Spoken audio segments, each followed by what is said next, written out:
So we want to touch on the topic of age statements today. I wouldn't phrase it like that. Hey, brother. Yeah. So, are age statements important? No, Yes. kind What? of.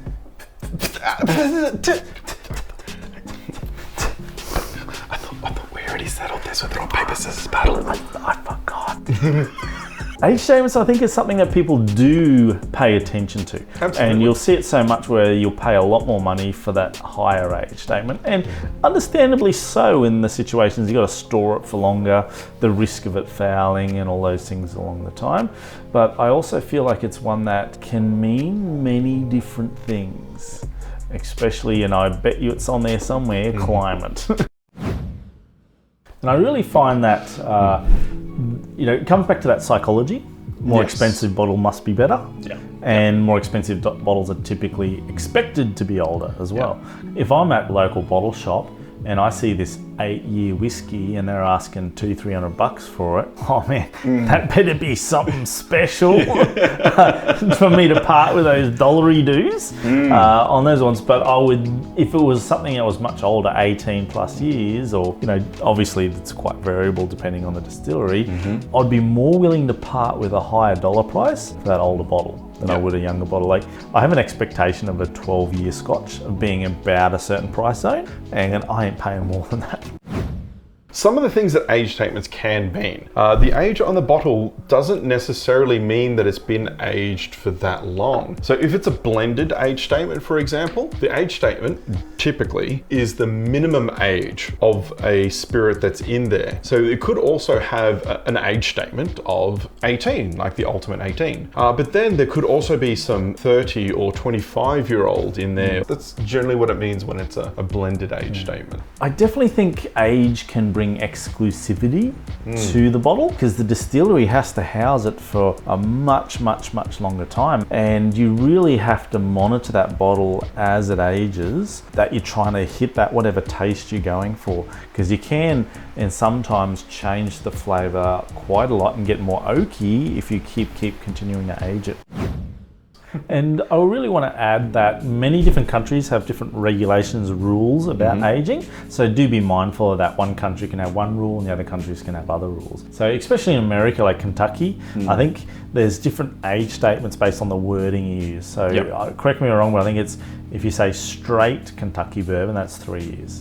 But I think if you say Kentucky bourbon, then it's like 2 or something like that. And then some other places, there's no time restriction. You can just pour it into the barrel for a few seconds, pour it out, and it's technically been in the barrel and it's out there. So I can understand the necessity for that age, because they're saying, hey, we've got this product and we've got to have some, you've got to draw a line somewhere. Yeah. So then they said, okay, this is how many years we're going to draw it on that.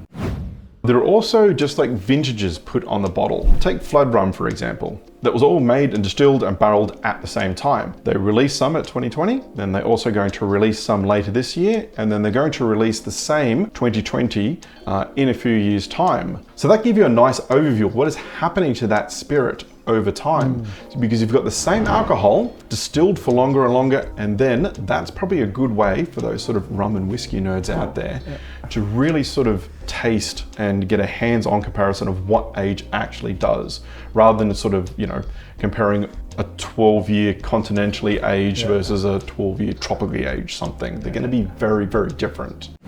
So that leads into tropical and continental aging. That's sort of terms that get thrown around in the rum world a lot, but basically what it means is, well, something was aged in a tropical environment. So the heat, the humidity, and all that is going to really quickly push that spirit in and out of the timber much more rapidly than someone in a cooler climate or continentally aged. Places like Texas or down south in South Australia have very dry heats. So what happens to the liquid in those barrels is actually the water will evaporate off first before the alcohol. So they don't get as much angel share lost as they do with water evaporation, and it increases the ADV of what's in the barrel. So this can also affect the taste. Actually, another really interesting one I've heard of, some distilleries have full climate control rooms So within that year, they can do all sorts of fancy stuff. They can bring it up to a temperature, drop it to a temperature. They can set cycles. So then if they got 12 years to do all that fancy stuff, they can, completely control the thermal process over that time. Yep. So it's really cool. Yep. Michter's is a company that does that, actually. Yeah. The good old Glenfiddich 15, I think that's actually a Solera. And it's an interesting little setup. Massive vat. And then they pour some new stuff up the top, and it just mixes in with all what's in there. It could be in there for many, many, many, many years, and some of it not as much. And that vat could be there for like hundreds of years in some cases, which makes me, I can understand it, and I can understand the system going on, but also that big, big, big vat they got going on there. How much flavour has that wood got to give off after 200 years? Yeah. So it's kind of relying on what's already existing in there, moulding and melding around a little bit. Yeah, and the other type of Solera system is more of a barrels are in a more of a pyramid. New rum is added into the top, and then some is taken out of the bottom. They move the second to last row down, and then the third to last row down, sort of like that, and then they top up the top again. And basically that is just kept going like that. So yeah, how old is that when everything's being mixed together? They can have average age statements, but that is something to be careful of. Some distilleries even go to the effort of like using ultrasonic sound. There's some that age their barrels on ships in the sea. There's some that age their barrels in the ocean, sort of thing. Under the sea, yeah, because they believe that the sloshing around of the barrels and that will help sort of turn over, get more contact with the wood, and sort of help age it that way. So there's a lot of ideas. One little bright spark really gone into that esterification sort of a process, and he's actually using light to help break down the wood and then quicken up that esterification action to give a young spirit an older taste. Yeah.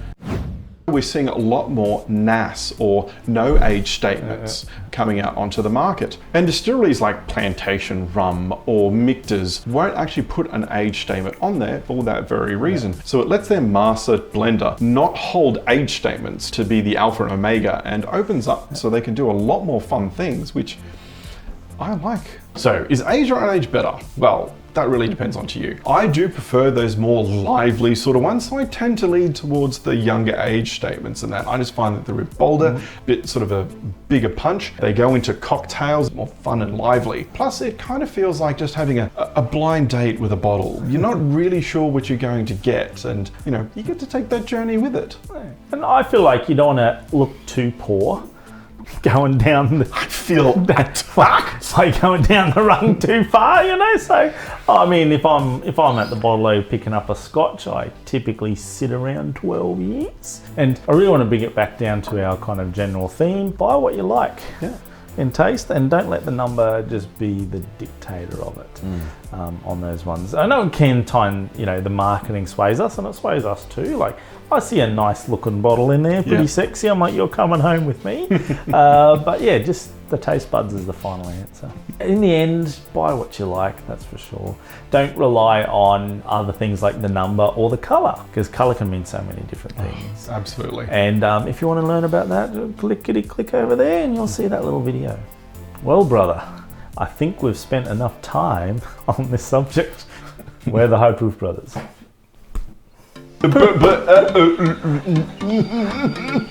In my head, it was like, you bought it for the bottle. My empath predicts that this will be slightly bitter. Oh, that just ran up to the back of my throat and punched my tonsils. We're making a point.